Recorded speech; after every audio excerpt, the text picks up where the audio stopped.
Salut, aujourd'hui on se retrouve pour une vidéo que j'ai reprise sur la chaîne YouTube de Clara Hero Auteur que vous trouverez en barre d'infos. Un petit tag écriture pour vous permettre de vous en apprendre un petit peu plus sur moi à travers quelques questions.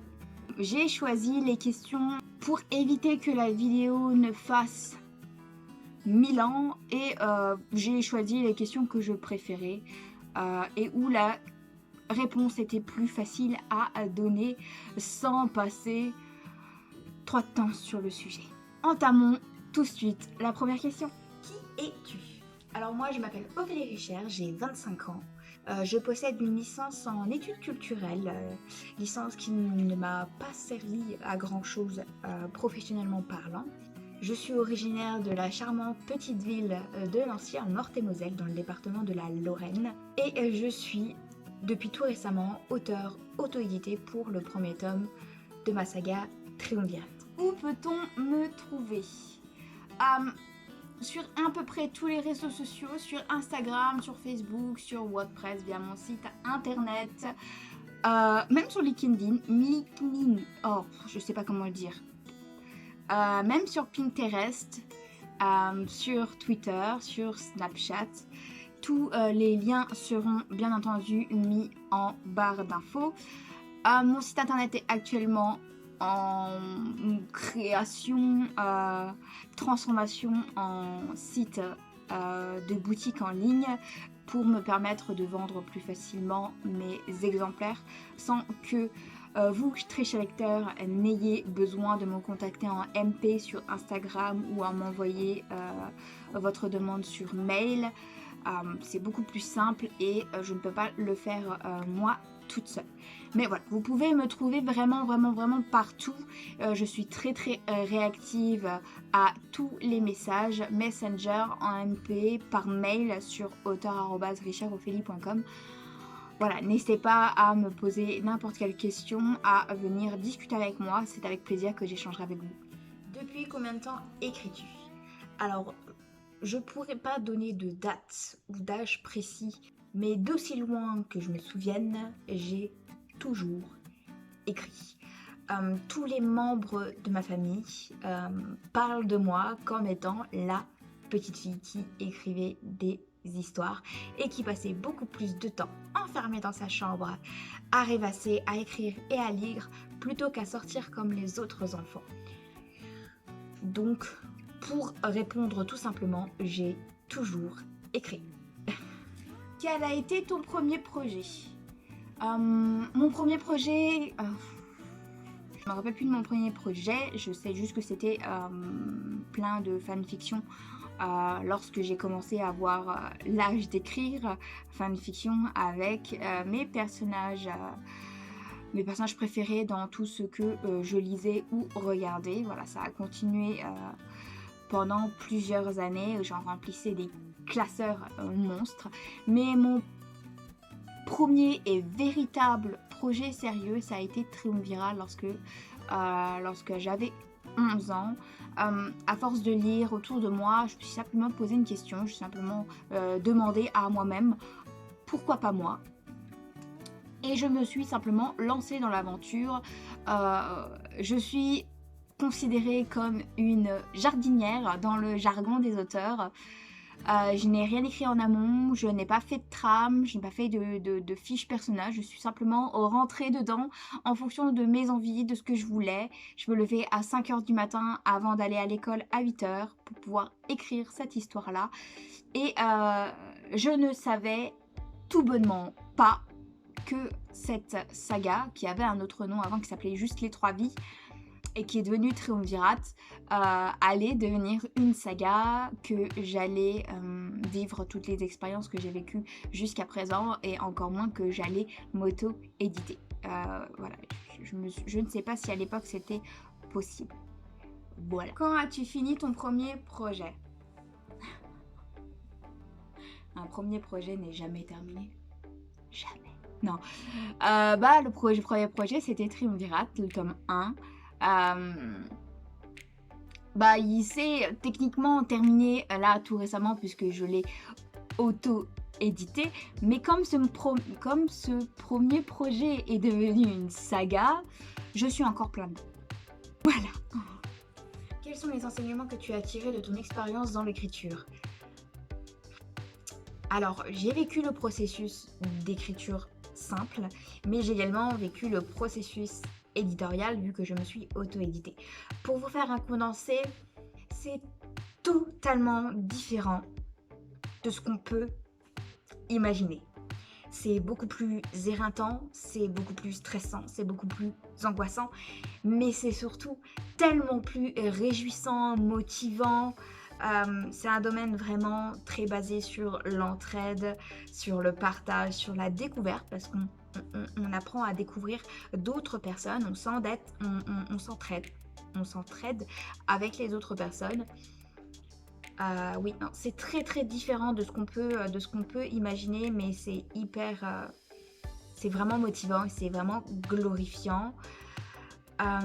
Autre enseignement que je peux en tirer, c'est que il va y avoir beaucoup de hauts, beaucoup de bas, et il faut surtout pas se démotiver, faut rien lâcher, faut rester focus sur nos envies, nos ambitions, nos objectifs. C'est très très important parce que voilà, l'écriture comme l'édition, ce sont des domaines qui ce sont de vraies montagnes russes. Donc il va y avoir des phases qui vont être beaucoup plus complexes, émotionnellement parlant, physiquement aussi, parce que voilà, on donne de notre énergie, donc il y a un impact sur notre corps. Mais voilà, non, il faut pas abandonner, c'est vraiment génial l'écriture, l'édition, c'est vraiment génial, c'est difficile, mais c'est tellement bien, c'est une aventure formidable et faut pas abandonner, faut vraiment, vraiment pas lâcher parce que ça vaut vraiment le coup. Voilà les enseignements que j'en ai tirés. As-tu fait ton coming out? Tes proches savent-ils que tu écris? Alors j'ai jamais eu besoin de faire de coming out, jamais. Et oui, mes proches savent que j'écris, tout simplement parce qu'ils le savent depuis que j'ai bien 5 ans.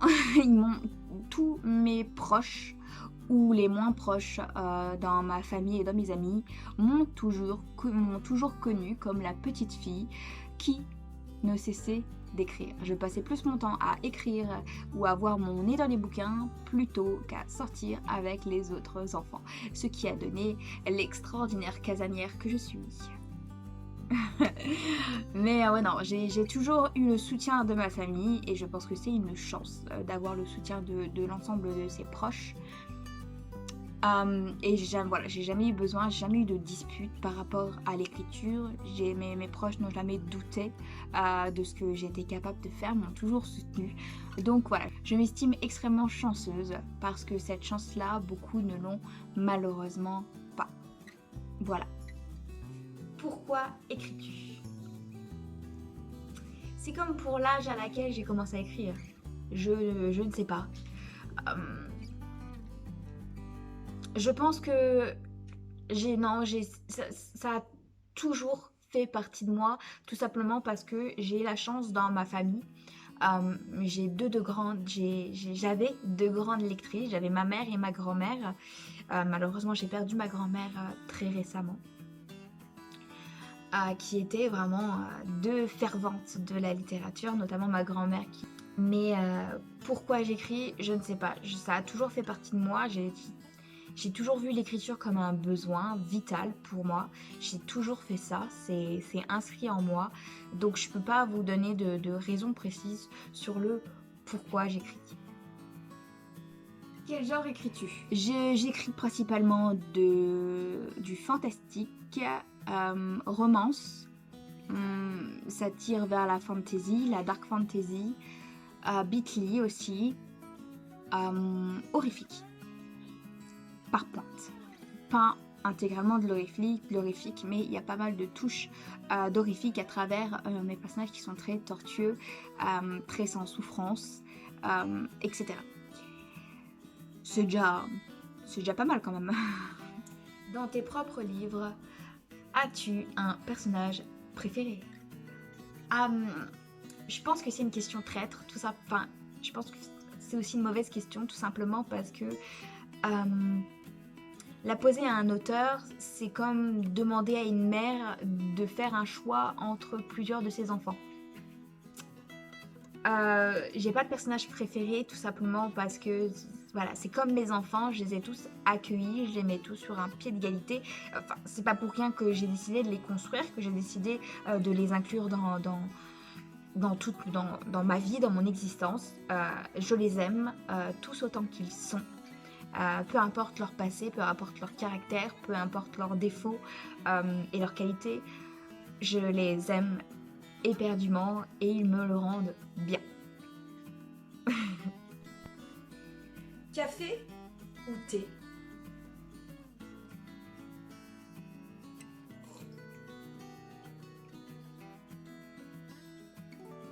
Clairement, thé.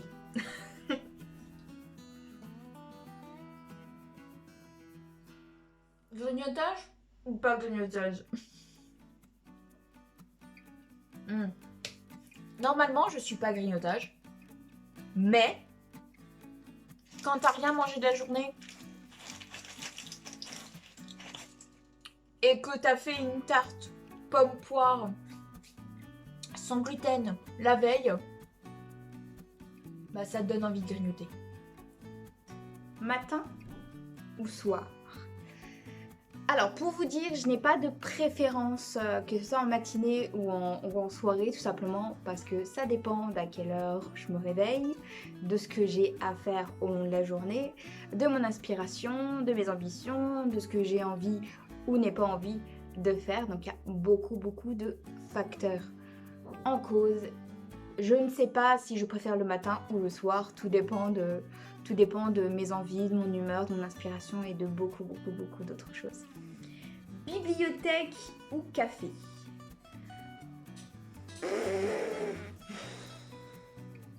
La question plutôt serait bibliothèque, café ou tranquillement chez toi? Tranquillement chez moi? Musique ou silence? Je suis très portée sur la musique parce que j'ai un chéri qui est musicien, donc on a beaucoup de musique à la maison, mais même je trouve la musique très inspirante en fonction du rythme de l'écriture, en fonction de l'ambiance, en fonction de la scène. Voilà, je pense que la majorité du temps, je suis très portée sur la musique, mais il y a des fois où j'ai besoin d'écrire dans un silence total. Mais voilà, je peux pas choisir entre les deux parce que ça dépend de la scène à écrire, des émotions qui sont mises en jeu, de ce qui se passe dans la scène en question, des sentiments évoqués, de la situation. Enfin voilà, il y a beaucoup de facteurs, c'est encore mon lapin, il y a beaucoup de facteurs qui entrent en jeu, donc j'aime les deux, mais c'est vrai que je suis plus musique que le silence. Si musique, quelle est ta playlist? Alors, je vais vous donner quelques noms. J'aime beaucoup l'artiste Pomme, vraiment tout d'elle, vraiment tout d'elle est absolument magnifique. Il y a l'artiste Osier aussi que j'ai découvert à travers la série The Dark. Il y a une de ses musiques qui a fait le générique, le générique de The Dark que j'affectionne particulièrement. Il y a Sean James, The Curse of the Fold aussi que j'aime beaucoup. Zaid Wolf, Grégory Le Marchal, Slimane et bien d'autres dont là je me souviens pas forcément des noms, mais je pense que vous avez déjà assez à faire avec les artistes que je vous ai donnés jusqu'alors. Mais je reviendrai un petit peu plus tard pour vous donner une playlist un peu plus étoffée, un peu plus précise. Voilà. Carnet ou ordinateur? Je dirais que ça dépend de où on se trouve. Si je suis chez moi, automatiquement, je vais passer sur ordinateur pour la phase pleinement d'écriture. Si c'est juste pour notifier mes idées, j'ai mes carnets en fonction des récits, donc je note au carnet. Mais pour de l'écriture, si je suis chez moi, ou si je suis chez des amis et que j'ai emporté mon ordinateur, automatiquement ce sera l'ordinateur. Mais par exemple, lorsque je vais au travail ou lorsque j'ai des rendez-vous, ou lorsque je suis des rendez-vous médicaux ou autres rendez-vous et que j'ai pas pensé à prendre mon ordinateur, j'ai toujours un carnet avec moi, ou alors j'ai mon téléphone portable, ça m'arrive de notifier, de noter dans le bloc-notes. Mais voilà, après ça dépend de la situation, ça dépend où je suis et ça dépend quel objet j'ai en ma possession. Un projet ou plusieurs? Plusieurs. À mon grand malheur. Oui, plusieurs projets, souvent en parallèle, au même moment, au même instant, de quoi me faire fumer de la tête. Non, j'ai quand même plusieurs projets, comme je vais sûrement le mentionner un peu plus tard dans la vidéo, ou à moins que je l'ai déjà mentionné avant, j'ai ma saga Triumvirat dont j'ai auto-publié le premier tome là récemment. J'ai ma saga Annihilation que je vais bientôt présenter dans un feed sur Instagram, ou à moins que je l'ai déjà fait d'ici à ce que la vidéo soit publiée. Ma série Instagram où j'ai déjà écrit le premier tome et je suis également dans le tome 2, donc voilà, je suis actuellement en train d'écrire 2 tomes 2 en parallèle de 2 sagas différentes. Mais j'ai également un autre projet, celui de créer une petite série de premiers romans à l'adresse de la jeunesse, pour la jeunesse, qui s'intitulerait Les Aventures de Bounty. Et qu'est-ce qui se passe dans cette petite série? C'est un jeune chat qui a la particularité de se transformer en humain dès qu'il éternue. En premier lieu, c'est un chat de la campagne qui n'a pas forcément de congénères chats autour de lui, qui vit avec des vaches, des chevaux, un chien qui est là depuis qu'il est tout petit, avec qui il est très très familier, et un jour sa propriétaire qui se fait vieille et pour des raisons de santé décide de vendre ses animaux de bétail, les animaux de sa ferme, et décide de offrir Bounty à l'une de ses petites filles qui se trouve en centre-ville, à plusieurs kilomètres de là où Bounty a toujours vécu. Sa vieille propriétaire étant la seule à connaître son secret, il va devoir perpétuellement le cacher. Il va se trouver dans des situations assez saugrenues, devoir faire face à sa nouvelle vie en ville, faire face à des chiens, faire face à des chats qu'il rencontrera et qui ne seront pas forcément très contents de l'avoir en face de soi, en face d'eux. Et bien sûr, il y aura le fameux dilemme où il devra choisir entre s'il veut rester chat ou s'il veut finalement passer de l'autre côté et être homme. Au début, je voulais le faire en premier roman, donc vraiment, même au niveau du format, entre l'album cartonné et le roman jeunesse. Peut-être plus voilà, je suis totalement en dehors de ma zone de confort, donc il va y avoir beaucoup de travail à faire dessus. Et pour le moment, j'aimerais bien que ma petite sœur, qui est très très douée en dessin, soit mon illustratrice, donc que cette série soit finalement une affaire de famille. Donc à voir, j'ai encore rien écrit à ce sujet excepté les quelques mots que je vous ai donnés, et encore l'histoire est encore un petit peu fouillie, je pense. Mais voilà, c'est un projet qui me tient plutôt à cœur. Je sais pas quand est-ce qu'il verra le jour.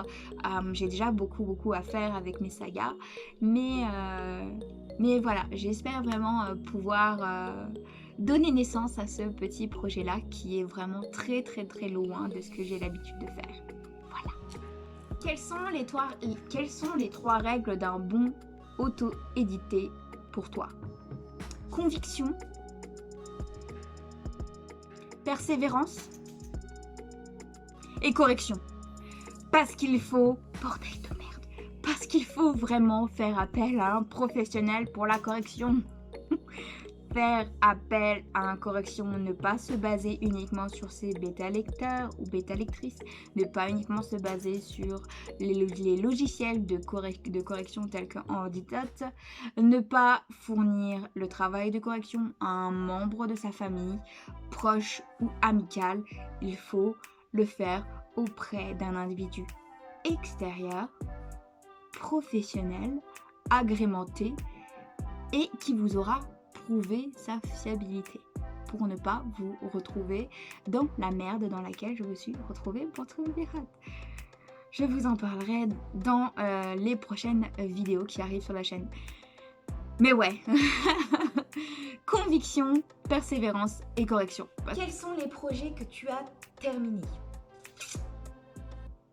Alors, officiellement terminé, bien sûr, le tome 1 de Triumvirat que j'ai auto-publié. Même si, je le répète, c'est inscrit dans la page remerciements avant de débuter le récit. Des coquilles persistent dans le récit. Voilà, on est des humains, on n'est pas des robots. Et puis avec toutes les galères que j'ai eues, j'en parlerai dans ma vidéo sur le briefing sur l'auto-édition. J'ai eu beaucoup de galères, donc voilà, je sais qu'il y a peut-être 2-3 coquilles, mais c'est vrai que malheureusement, à force de l'avoir lu, je ne les vois plus. Donc je compte sur mes chroniqueurs, je compte sur les lecteurs, éventuellement pour me faire des retours à ce propos, s'ils voient une petite coquille, ils me la mentionnent et je la corrige lors des prochains tirages. Voilà, c'est une amélioration, c'est une perfection, et c'est l'entraide aussi, comme je disais plus haut.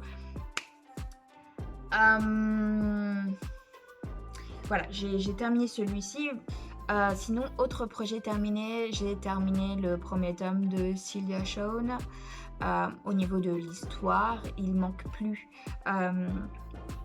Je l'ai corrigé avec Antidote et grâce à ma petite Lou d'amour de la page Instagram Mélancolie. Qui m'avait beaucoup aidé. Je l'ai envoyé en maison d'édition, donc j'attends. Je me dis 1 an d'attente avant de me décider si je l'auto-publie également ou si je passe par une maison d'édition.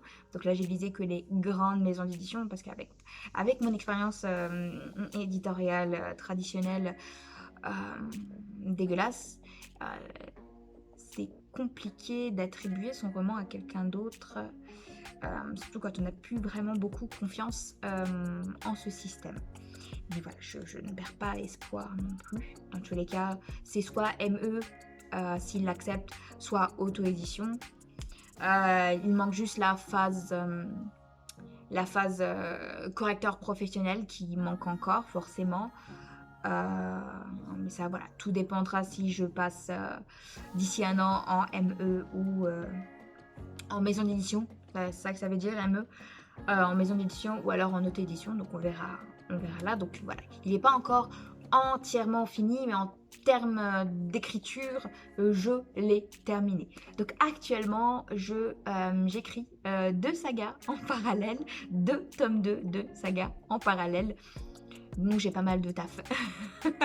Voilà concernant mes projets pour le moment. Quel est ton projet en cours? Alors actuellement, maintenant que j'ai terminé et publié le premier tome, je suis actuellement dans l'étude, l'élaboration, l'écriture, conception du tome 2 de Triumvirat.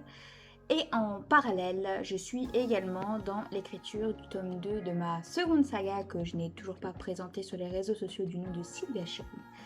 Donc je suis actuellement en train d'écrire 2 tomes 2 de 2 sagas différentes en même temps. J'essaye de me concentrer actuellement sur le tome 2 de Triumvirat parce qu'il faut que je relise le tome 1, que j'annote énormément le tome 1 pour signaler tout ce qui a un rapport avec la temporalité,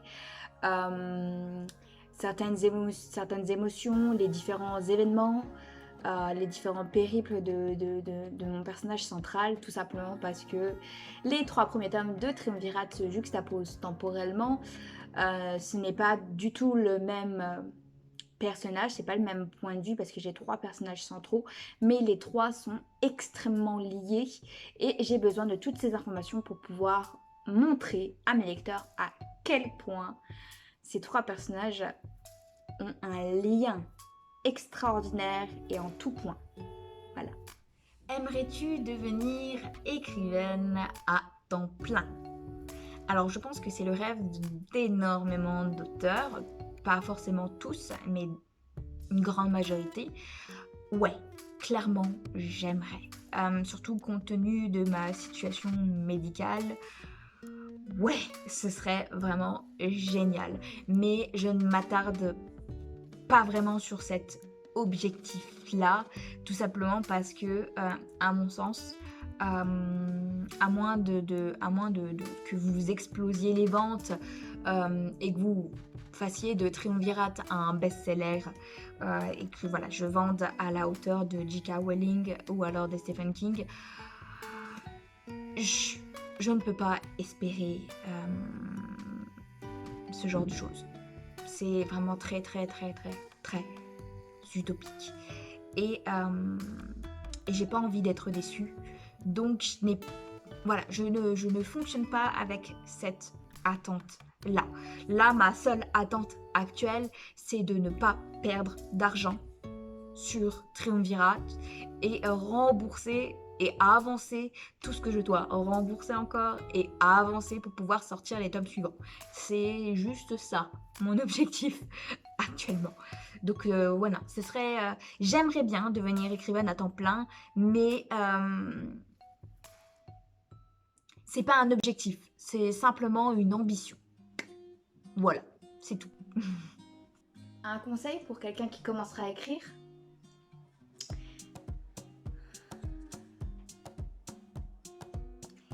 J'ai pas grand chose en tant que conseil, mais les seules choses que je pourrais dire aux personnes qui écrivent,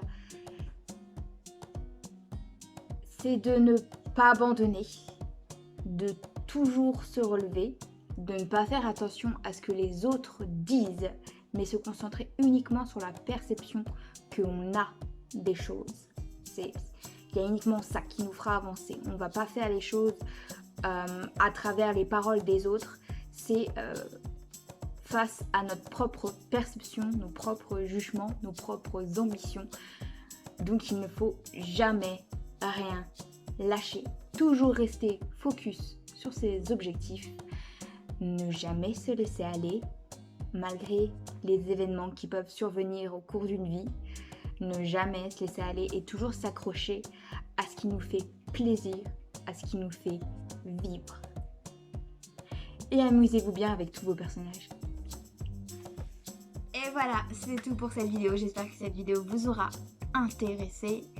N'hésitez pas à vous abonner à la chaîne, à venir vous joindre à moi sur mes réseaux sociaux, notamment Instagram, à venir feuilleter un petit peu ce qui se passe sur le site internet, même s'il n'est pas encore tout à fait élaboré. Et si Triumvirat vous intéresse, vous avez juste à m'envoyer un petit mail à auteur@richardophélie.com. De toute façon, c'est marqué là. Voilà, pour me dire que vous êtes intéressé et moi je vous expliquerai tout comment ça se passe par mail. Voilà. N'hésitez pas à faire beaucoup de commandes pour le mois de décembre. J'ai refait mon stock de livres. Il devrait arriver dans les 10-15 premiers jours. Donc pas de problème, vous aurez vos colis pour Noël. Et surtout, ils seront vachement beaux. Bye!